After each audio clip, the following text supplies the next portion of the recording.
Christ the lord. ఈరోజు దేవుడు మనకిచ్చినటువంటి వాగ్దానం ఏంటంటే ప్రకటన గ్రంథము 21వ అధ్యాయము 4వ వచనం, దుఃఖమైనను ఏడ్పైనను వేదన అయినను ఇక ఉండదు. ఆమేన్.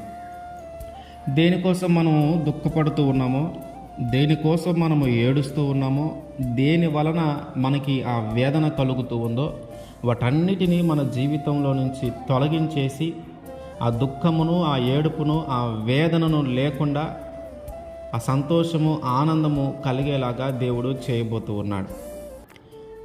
వాగ్దానం చేసిన దేవుడు నమ్మదగిన దేవుడు. మనుషులు మన యొక్క ఏడుపును గుర్తించలేకపోవచ్చు, మన యొక్క కన్నీటిని వారు చూడకపోవచ్చు, కానీ మన దేవుడు మన కన్నీటిని చూస్తాడు. మన హృదయాంతరంగంలో ఎరిగిన దేవుడు కనుక మన హృదయంలో దేనికోసం బాధపడుతూ ఉన్నామో, మన హృదయంలో దేనికోసం ఏడుస్తూ ఉన్నామో, మన హృదయంలో దేనికోసం దుఃఖపడుతూ ఉన్నామో ఎరిగిన దేవుడు కనుక ఆయన మనల్ని ఓదారుస్తాడు. ఆ బాధ నుంచి, ఆ కష్టము నుంచి, ఆ వేదన నుంచి ఆయన మనల్ని విడిపిస్తాడు. మనుషులు మన కన్నీటిని చూడకపోవచ్చు, ఓదార్చకపోవచ్చు, మనతో 4 మాటలు మంచిగా ఓదార్పు కలిగేలాగా మాట్లాడకపోవచ్చు.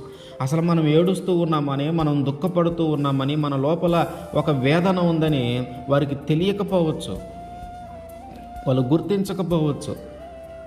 కానీ మన దేవుడు హృదయాంతరంగంలో ఎరిగిన దేవుడు కనుక నీ హృదయంలో ఉన్న ఆ వేదనంతా ఆయనకి తెలుసు కనుక ఆయన వాగ్దానం చేస్తూ ఉన్నటువంటి మాట ఏంటంటే, ఇక దుఃఖమైన, ఏడుపైన, వేదన అయినా ఇక ఉండదు అని.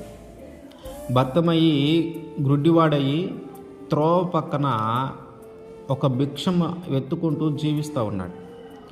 ఒకరోజు యేసుక్రీస్తు అటువైపుగా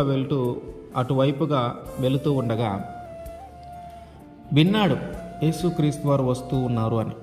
వెంటనే ఆయన కేకలేస్తూ ఉన్నాడు, దావీదు కుమారుడా నన్ను కరుణించుము, దావీదు కుమారుడా నన్ను కరుణించుము అని.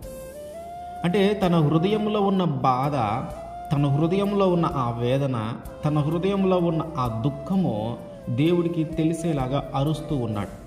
నేను గుడ్డివాడిని, నా కన్నులు కనిపించట్లా, అందరు నన్ను ఎగతాళి చేస్తూ ఉన్నారు, అందరు నన్ను తక్కువ చేసి చూస్తూ ఉన్నారు, అందరూ అవమానంగా చూస్తూ ఉన్నారు, అయ్యో పాపం అనుకునే పరిస్థితులు లేకుండా ఎట్లా పడితే అట్లా మాట్లాడుతూ ఉన్నారు. చివరికి ఆ రోడ్డు మీదకి వచ్చి భిక్షం అడుక్కునే పరిస్థితిలోకి వచ్చాను. నా కుటుంబం కూడా నన్ను సరిగా ఆదరించని పరిస్థితి. ఇంత బాధ, ఇంత వేదన, ఇంత దుఃఖము తన హృదయంలో ఉంది. కానీ అక్కడున్న వాళ్ళందరూ అంటున్నారు, అరవమాకు, పెద్దగా మాట్లాడమాకు, ఎందుకు అరుస్తున్నావు? ఇంతమంది జనంలోని అరుపు ఆయనకి ఎట్లా వినిపిస్తుంది? ఇంతమంది జనంలోని దుఃఖం ఆయనకి ఎలా తెలుస్తుంది? ఇంతమంది జనంలోని వేదన ఆయనకి ఎలా తెలుస్తుంది? కాబట్టి నువ్వు పెద్దగా అరవమాకు, ఎందుకు అంత పెద్దగా అరుస్తున్నావు అని ఆ పక్కన వాళ్ళందరూ తన బాధను గుర్తించక, తన వేదనను గుర్తించక, తన దుఃఖమును గుర్తించక మాట్లాడుతూ ఉంటే ఈ భర్తమయ్యి మళ్ళీ ఇంకా ఎక్కువ శబ్దముతో, ఇంకా ఎక్కువ స్వరముతో, ఇంకా ఎక్కువ వేదనతో మళ్ళీ అరుస్తున్నాడు, దావీదు కుమారుడా, దావీదు కుమారుడా అని.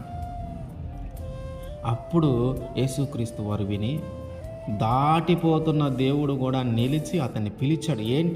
ఏంటి నీ సమస్య ఏంటి అంటే, అయ్యా నాకు కళ్ళు లేవు, నాకు చూపునివ్వయ్యా. ఇప్పుడు దాకా ఎంతో అవమానంగా, ఇప్పుడు దాకా ఎంతో వేదనతో, ఇప్పుడు దాకా ఎంతో దుఃఖంతో బ్రతికాను. అందరిలో తక్కువ వాడిగా, అందరిలో ఎగతాళి చేయబడిన వాడిగా, కనీసం నా ఇంటిలో వాళ్ళు కూడా నన్ను సరిగా చూసుకొని పరిస్థితిలో బ్రతికాను. ఇదిగో రోడ్డు మీద ఆ త్రోవ పక్కన నిలుచుండి వచ్చేవారిని పోయేవారిని భిక్షం అడుక్కుంటూ జీవిస్తూ ఉన్నా. నా హృదయం, నేను ఇంత ఇబ్బంది పడుతున్నాను, నాకు ఇంత దుఃఖం ఉంది, నాకు ఇంత వేదన ఉందని తెలియజేస్తే దేవుడు అంటున్నాడు, దేవుడు అతనికి తిరిగి చూపునిచ్చాడు. తన హృదయంలో ఉన్న ఆ బాధని, ఆ భర్తమయ్య హృదయంలో ఉన్న ఆ బాధని, ఆ దుఃఖమును, ఆ వేదనను దేవుడు చూశాడు. అక్కడున్న వాళ్ళు ఎవరు వారికి అతని యొక్క ఏడుపు వినిపించలా, అతని యొక్క బాధ తెలియలా, అతని యొక్క వేదన తెలియలా. కానీ దేవుడు తెలిసింది, దూరంగా ఉన్న ఆ దేవునికి తెలిసింది. ఆ ఏడుపుని, ఆ దుఃఖాన్ని పోగొట్టి చూపునిచ్చి ఆనందమును, సంతోషమును కలుగు చేశాడు దేవుడు. ఇప్పుడు మన హృదయంలో ఏం వేదన ఉందో, మన హృదయంలో ఏం దుఃఖం ఉందో, మనం దేనికోసం ఏడుస్తూ ఉన్నామో మన చుట్టుపక్కల ఉన్న వాళ్ళు గుర్తించకపోవచ్చు.